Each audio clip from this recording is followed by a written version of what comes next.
Dr. Cutter with Chainsaw Hospital, and this is part 3 for Ronnie, our Homelite Super 2.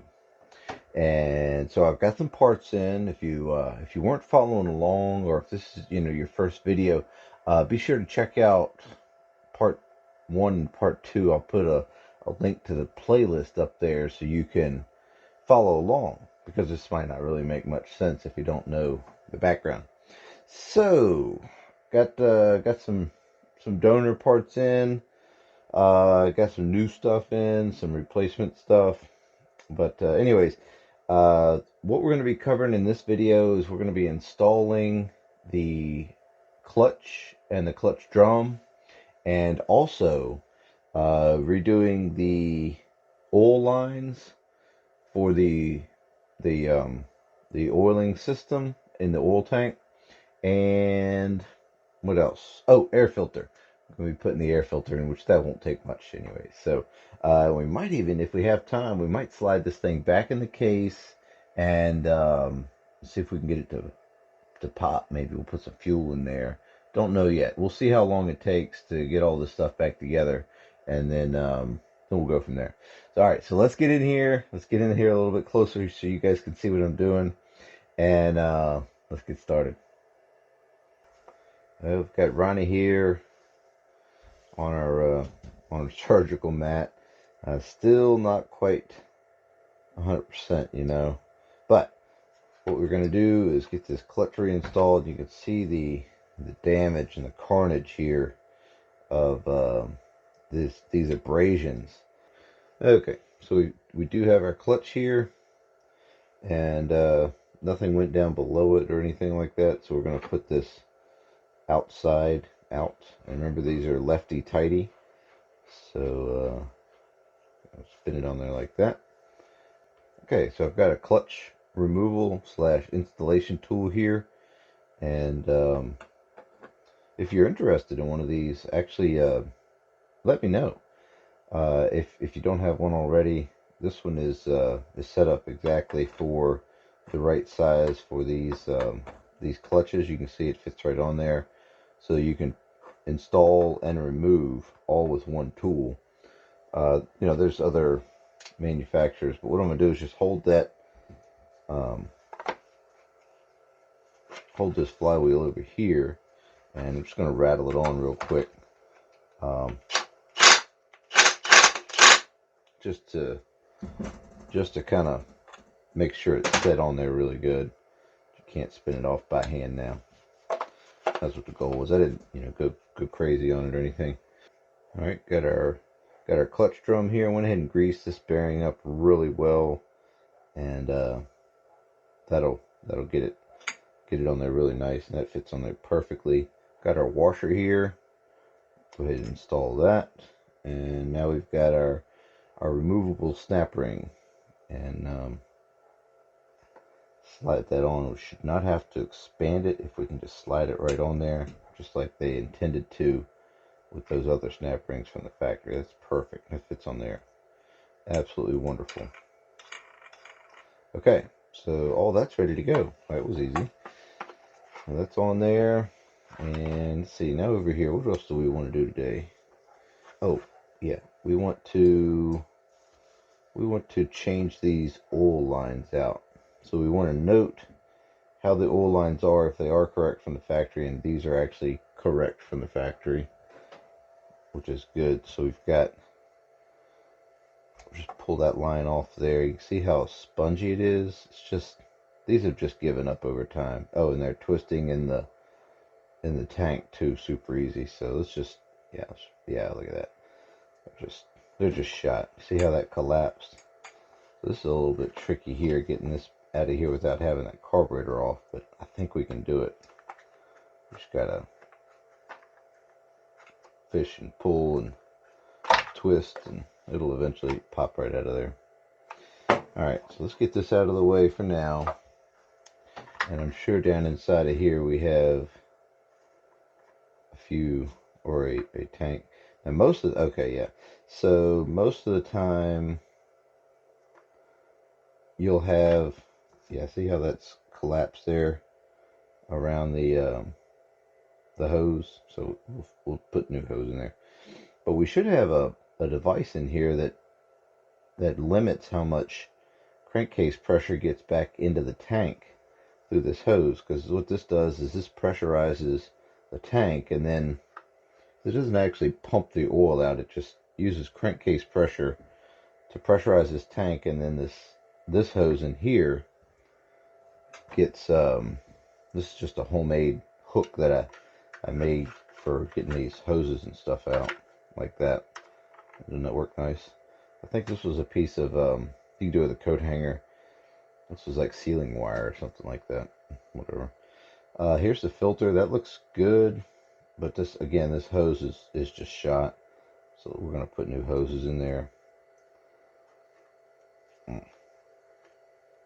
It's really, yeah, it's toast.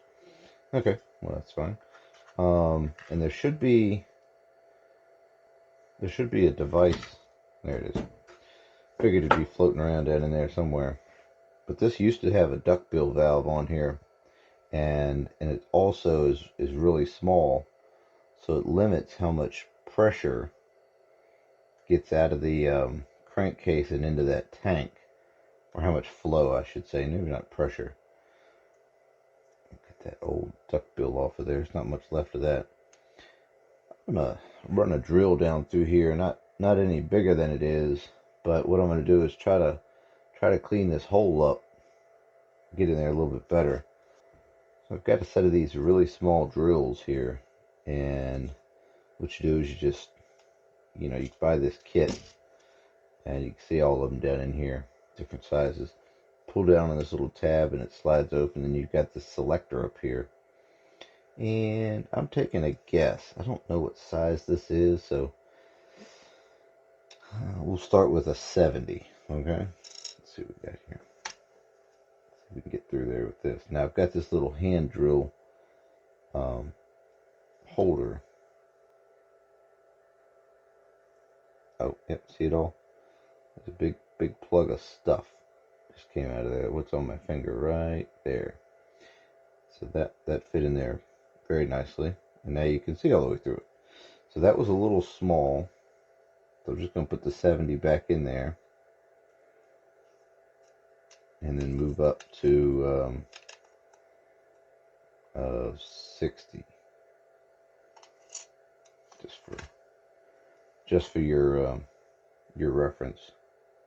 Yeah, 60 fits in there pretty much perfectly. So if you have one, that would be a good size to start with, and then you put that back together. Really nice to have the carburetors and things. If you don't have one already for doing this kind of work, I would suggest getting one. So we've got this. So what we need to do now is get our replacement oil lines, and we need to kind of cut them to this length roughly, and to this length roughly. Remember, this one kind of stretched maybe a little bit when we pulled it out of there, but that's okay. So let's get some new fuel line / oil line, and get that going. I got some more. This is a Tygon, and I'll put the sizes to all this stuff down there. I don't know, we can measure it with a caliper here. So I've got about 184, maybe 185. Yeah, 185 on the external dimension, and then the internal maybe 90, 85. Yeah, 80 something, 80, 84, something around in there. Whatever those sizes are, that's what this is. And let's make sure this is going to work for us. So we've got to have, oh yeah, so this has got to shove down in there, and then the little duckbill goes on the tip of it. Alright, that's perfect. This here, we want to cut it off there, just matching up what sizes we need there, and then we cut it off here. First, we'll start off with this one here. How about that? That'll work. To be able to do this too. So if there's a little trick, you can split it right up the middle like that, so you have this little tab hanging off, and then you can slide that into there to give you even more to grip onto inside. And then once you've got your needle nose on there, you can really, and this tie gun is pretty tough stuff. That should be good right there. So what we can do now is just trim off that little tab that helped us pull it through, and then we've got to pull this old filter off. And what we might do is go ahead and blow this out with some brake clean or carb clean or whatever you got. Yeah, there we go. We're just going to slide this back on here. There, just like that. Slide that back down inside of the tank. Set it down toward the bottom because that's where the pickup is. There we go. Flopped all the way down to the bottom now. And so that's perfect for that. And if we have to pull it out, it's a whole lot easier pulling it out and making it fit. We're going to need to slide this in here and get this kind of lined up. It looks like we might need to do that same trick with this here. Just trim that off a little bit. And then what we're going to do is just kind of get it started in there. Alright, we got that through there, and really that's all we needed. What we'll do is trim this off square again. Move my pliers back, and then what we're going to do is slide this little guy in. We're just pushing this on here slowly. We're not, trying to break anything. Taking our time. Remember, we're doing a surgery here. So we've got our check valve. This little check valve is just going to slide right onto the tip of this thing, and I would suggest keeping plenty of these floating around because I forgot to tell you in the intro there, we're actually going to be doing some work to the fuel tank too. So literally that just slips on there like that. And that's it. So that's ready to go. You pull this back and that sets inside of the tank just like that. So you can service it. And then these hang out here to hook to the machine itself. Alright, so we've got our tank ready, but we're going to hold off on that for just a second because what we're going to do is go ahead and replace this line here that goes from the crankcase to the bar pad.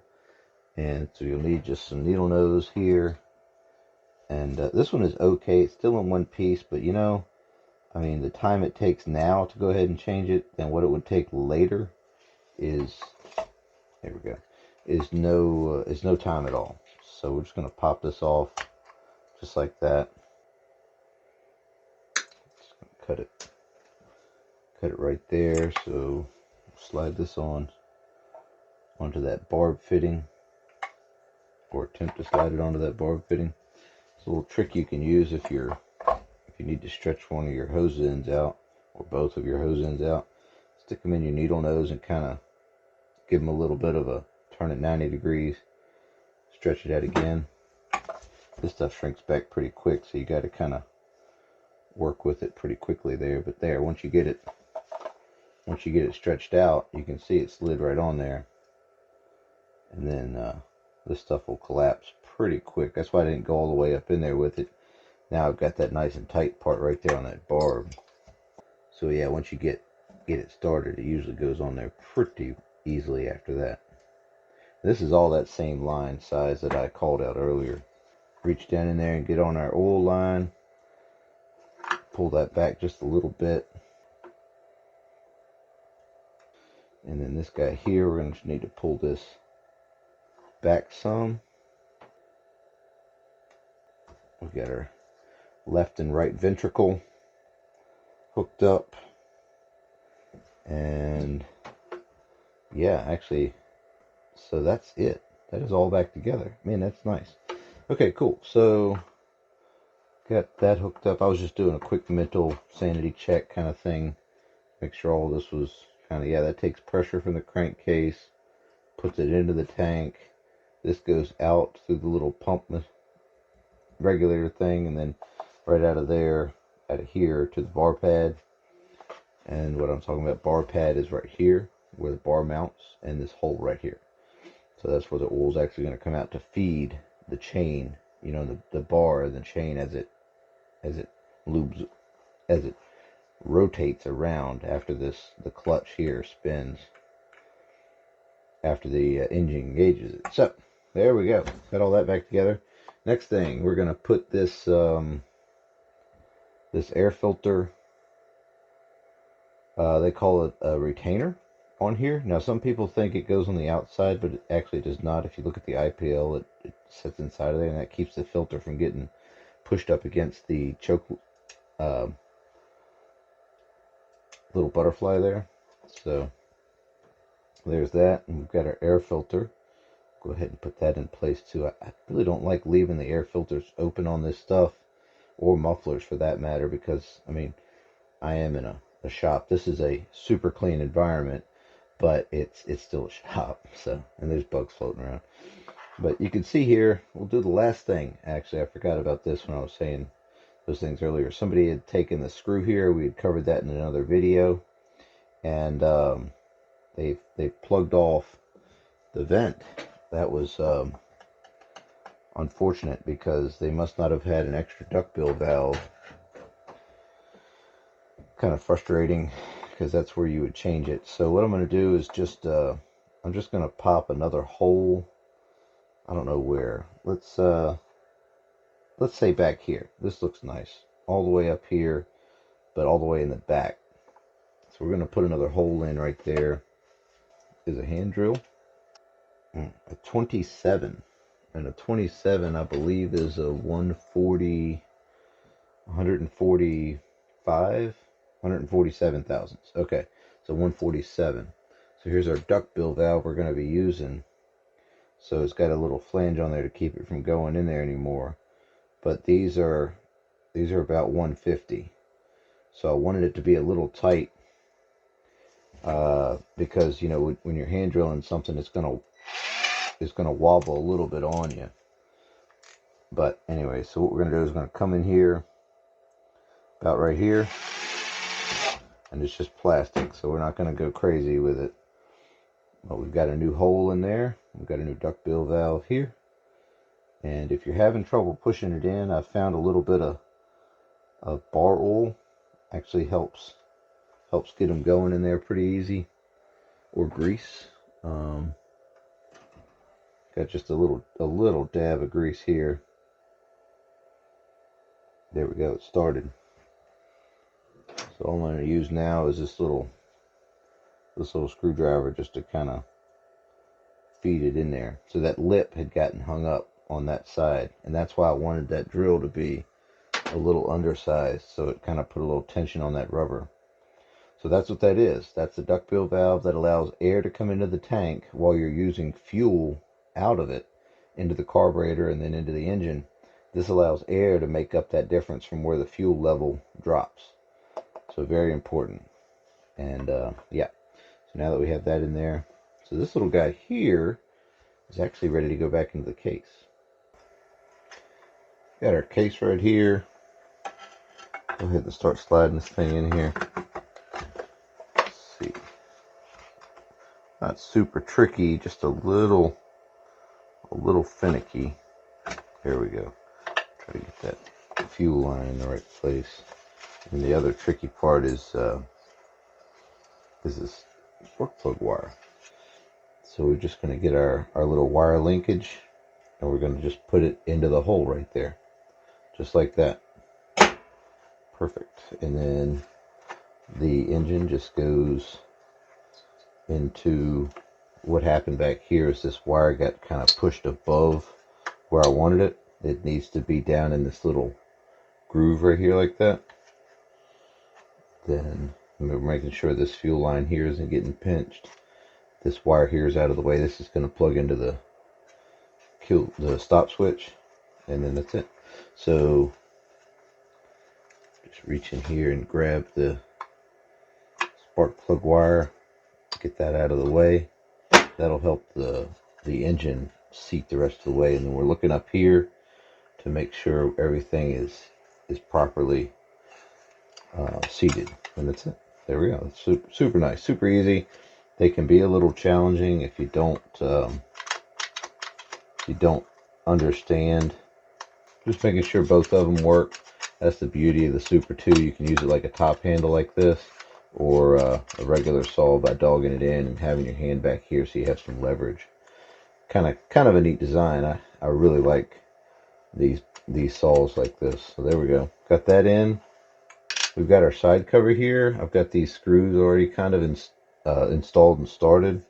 And again, we're going to go through and make sure we get the right hardware, the right length, the right thread pitches, and if they aren't, we will correct that problem by. Oh, wait a second. I think we forgot. Yes, we did. We forgot to hook this up. So that's our stop switch, and the stop switch it just grounds the ignition to the chassis, and that just shuts off the coil there like that. So we know we had ignition before because we had it halfway running with a little bit of with a shot.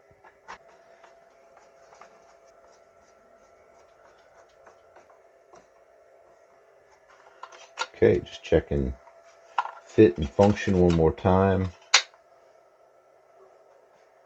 Trigger works properly. This trigger works properly. Absolutely amazing. We'll get this on later. It's just, there's no fasteners. It just kind of snaps into place. Maybe we can go ahead and get some gas and oil in here to kind of start checking that over. So there's our caps. There's the washers and stuff in there. So we need to put some type Opti 2 in here. Type Opti 2 in gas. Just taking my time. Wow, I got that filled up. Okay. Didn't want to put that much type Opti 2 in there, but that's what we got. So some bar oil in here. A little bit more. Wow, yeah. Oh yeah, there we go. Told you we were going to dump it everywhere. One of my absolute favorite things to do. This cap on there. We'll probably shove a bunch out. Yep, perfect. See if we can get it. So I'm just looking here. Choke is all the way up, which we kind of knew that from fooling around with it, but I just wanted to show you that. So that's choke all the way up, half choke, and choke off. So we should be able to pull on this a few times and maybe get it to do a little something. So go ahead and put our spark plug back in here. We know this one worked. No need to reinvent the wheel on that. So we've got our 5/8 socket. We'll tighten that up. 5/8, whatever you got. Okay, the moment of truth, guys. So we've got Ronnie here. Ronnie is building compression, feels like. So let's try. I'm going to get you guys set up. Let's try to get this thing started up and running on its own. What do you think about that? We'll give Ronnie a little prime here, some Opti 2 mix there. I got the choke off because we just put some gas right down in there. Got our stop switch on. We've got our tanks filled up and spark plug plugged in. Try it out. Here we go. I'm going to open the throttle a little bit with this front trigger. Let's see what happens. Okay. Got a little pop out of it. That means everything is halfway working okay.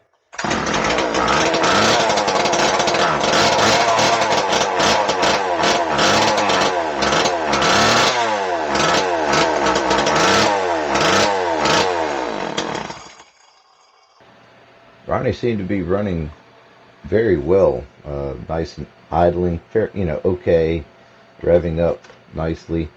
So what we're going to do is go ahead and put our new bar on here, and this is a Diston, and it's a 44 driver, 375, 3/8 low profile. There's the numbers. I don't know if you guys can see the numbers on that or not. But either way, there you go. If you were interested, you can pause right there and look at all the numbers. So Here we go. We're going to put this on here. So we'll start with the chain, and we're going to reinstall that. So we're going to make sure we have the cutters facing away from the top of the saw. Just slide that in, put that around your clutch drum that we put on. These can be a little tricky, that's why I like putting the chain on first. That way it's kind of out of my way and on there already. And then we can come back with our bar. And this may look like it's upside down, but this is a symmetrical bar, so it doesn't matter what's on the top or the bottom. In fact, the way they printed it, always on the other side, the bar is the print is actually the right side up, so it always has the right side up. All I'm doing is just trying to get the chain to line up in the bar groove. Alright, we got it. So from here, what we're going to do is we're going to put the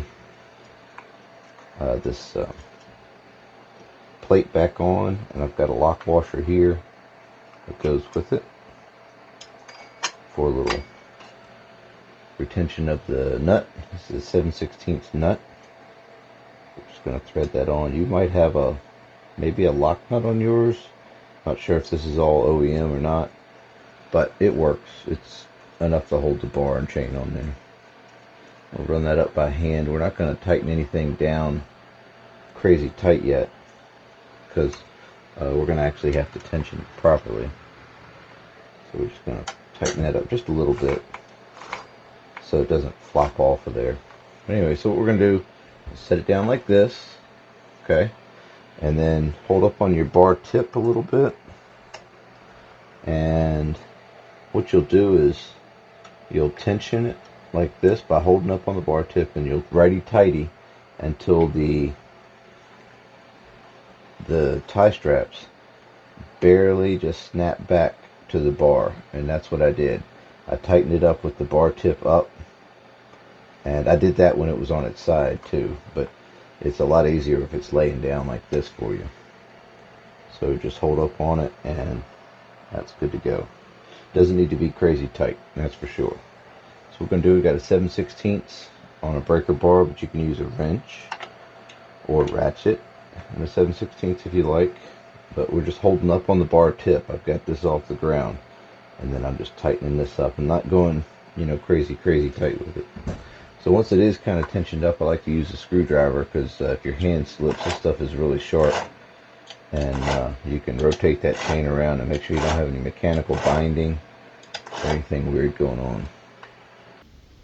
Alright, I've got Ronnie here, just checking over the wristband, and Ronnie looks like he's ready to go. Got our new bar and chain on here, and I've got just a small branch here, nothing big. These aren't really made for bucking with. I mean, you could, but we're gonna give it a shot.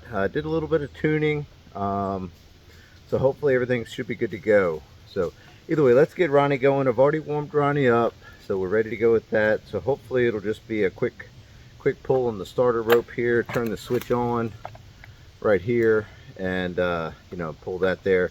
But if we do, we need to give it a little choke. The choke is right here on this model here. So either way, so let's get this thing going. First things first, I've got every possible piece of safety equipment on. So whenever you guys are even just testing saws out, you need to make sure you're wearing everything possible. The only thing I'm missing are chainsaw gloves. I've never actually owned a pair of those. So let's get this thing fired up and going. So we're going to use the kind of pull and push away from me method, and I've got the trigger, this front trigger for the Super 2, kind of holding down a little bit. So let's see what we got here.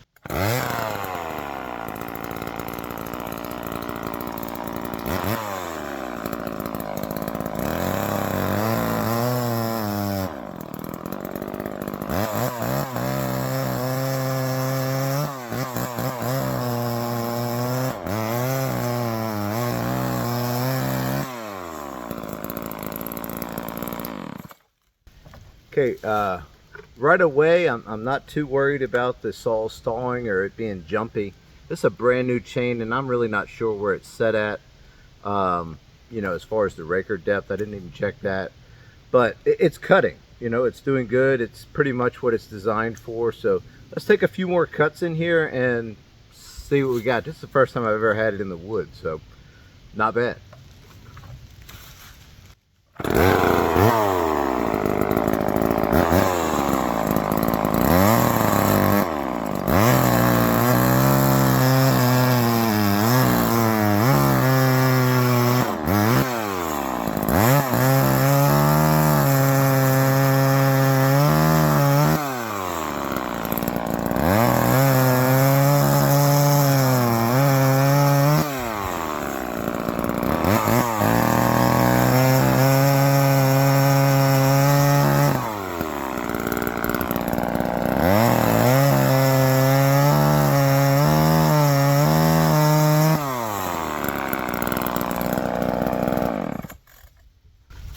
Okay, what I was doing there was just putting it in the cut and then pulling it out and putting it back in. That's kind of testing my tune.